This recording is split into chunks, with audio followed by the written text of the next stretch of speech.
A Northwest mother of two dies suddenly in August last year. Just 30 years old, Bonolo Mudisemang is in good health. That is, until she eats a sandwich made by her aunt. Hours later, she takes her last breath. Sorrow gives way to suspicion when it's discovered a 3 million rand insurance policy has been taken out on Bonolo's life. The beneficiary is Agnes 𝗀𝗃𝗃, the aunt who'd made the sandwich. The case is eerily similar to one involving a notorious serial killer who murdered her relatives for hefty insurance payouts, Rosemary Ndlovu. Police rope in a detective with a knack for solving complex murder-for-cash investigations, Keshi Mabunda.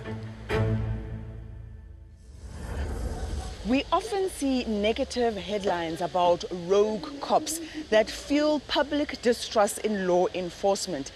But every once in a while, an officer comes along that reignites our faith in the criminal justice system. Mabunda comes from humble beginnings in Limpopo and didn't have specific plans for his future. I started schooling in 1981. So I just was playing, going to school. We didn't have this career guidance at that particular time. But he did have a relative who was a lawyer. Unable to afford law school, he pursued what he thought was the next best thing, a career as a police officer. Mabunda's reputation grew as a thorough investigator who pays attention to seemingly insignificant details. Every serious case was done by me. Whatever case, house robbery, whatever. In 2015, he started working on the sinister Rosemary Ndlovu case. Perhaps the biggest challenge Mabunda faces is that he not only solves heinous crimes, but he deals with criminals that do the unthinkable things to their own family members. It's 7 a.m. and Detective Mabunda drives past a location that is a constant reminder of the importance of his work. Just a few meters from the police station is a patch of grass where the body of Maurice Mabasa was found with around 80 stab wounds. Maurice, who fathered a daughter with Rosemary, became her third known victim. She tried a lot of means to kill Maurice, but he survived. So stabbing him multiple times to make sure that he must lose his life. Shockingly, Rosemary was a police officer. It made her crimes especially hard to unravel because she was familiar with investigation methods and knew how to cover her tracks. By the time Bushi Engelbrecht left the SAPS, he had over 40 years' experience in investigations and was responsible for training new detectives to deal with serious crimes. As far as he's concerned, serial murders are the toughest cases to crack. To address serial killing is obviously, I call it a science. Today you have to do what we call geographical crime pattern. You have to look at modus operandi. You will have to work very extensively and using informers, but most important is to speak to people that knew the deceased and with whom was she connected. I remember on Rosemary's case, I had two best witnesses on my case. You know, I suffered to obtain a statement from them. When I went for the first time, they said, we can't give you a statement because we don't trust you police, you're crooks. Mabunda had to sharpen another skill that helps detectives earn the trust of informants: patience. It happened one day that I was supposed to take them to consultation in High Court. I was so busy in the morning, busy preparing. I'll send my colleague to go fetch them. Then he came back alone. Then I said, okay, it's fine. Then I drove and fetched them. And they gave me a lot along the road. Why do you send people to us?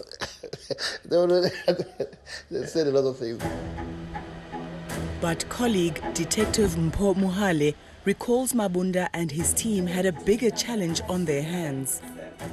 I think it was very hard, especially when you deal with somebody who's working at the same department that you are working. You know, a police officer always got access to the docket, access to information. Not only was Rosemary a member of the SAPS herself, she was also based at the same police station as the investigators. Mabunda got creative and used the rumor mill to spread incorrect information. No, she found out that I'm investigating the case, but she learned that now I gave the case to another person. In 2018, 4 years into the investigation and 6 victims later, Mabunda and his team finally caught Rosemary red-handed, coordinating a hit on what would have been her 7th victim, her own sister. This video recording sealed her fate.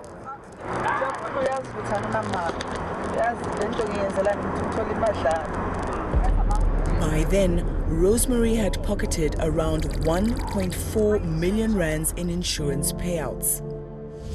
In 2021, she was convicted and sentenced to 6 life terms.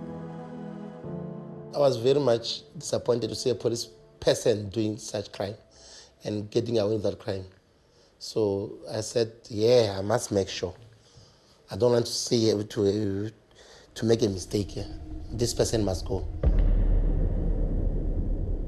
I am very proud about him. Very, very proud. I've got goose flesh. You know, for a policeman to investigate another policeman, you must be what I would call a true blue policeman. Because if you see him committing corruption and you keep quiet, you're actually corrupting yourself. Just 2 years after that high-profile conviction, 𝗀𝗵𝗀𝘆, dubbed Rosemary 2.0, allegedly murdered her niece in an insurance fraud scheme. And in February this year, another charge relating to the murder of her son, whom she's insured for 6 million rands, was added to the docket. It's alleged her scheme extends to around 40 relatives. Being a detective puts a target on the backs of crime fighters, and Mabunda knows this better than most. And yet, even though he has to constantly look over his shoulder, he remains resolute. I do receive calls from prison, whereby the inmates will say, I will post bail for those particular people. They'll say, no, we're going to get you. We know where you stay, we know where you frequent. The moment you take the oath to become a policeman, your life is always in danger. You can't move anywhere. You can't go for a pub lunch. You can't do this and that. And the curtains are always drawn. These threats have led to heightened security and lifestyle changes for Mabunda. I cannot stop doing my work because of those threats, but I just have to be extra careful by not funding myself in the wrong places. Engelbrecht believes the country needs more detectives like Mabunda if we're to reduce the high crime rate. I saw a detective not long ago who showed me 700 dockets. I nearly fainted because it's impossible to make a success of any of those 700. And that is why they become disillusioned and they leave the service. To aid with training challenges, Engelbrecht suggests that experienced retired cops should be roped in to mentor young detectives. Mabunda was awarded Detective of the Year, and at this year's function, he was promoted to captain. Today we're inviting Captain Mabunda. Now, you say that you don't do your work for recognition, but how do you feel that your colleagues want you to be recognized? It's a great honor for me. I didn't expect this more, especially this year, but it's a great pleasure when the National Commissioner said I must come here for a special award. It's not just an award, but a special award. I'm nervous. I didn't expect this.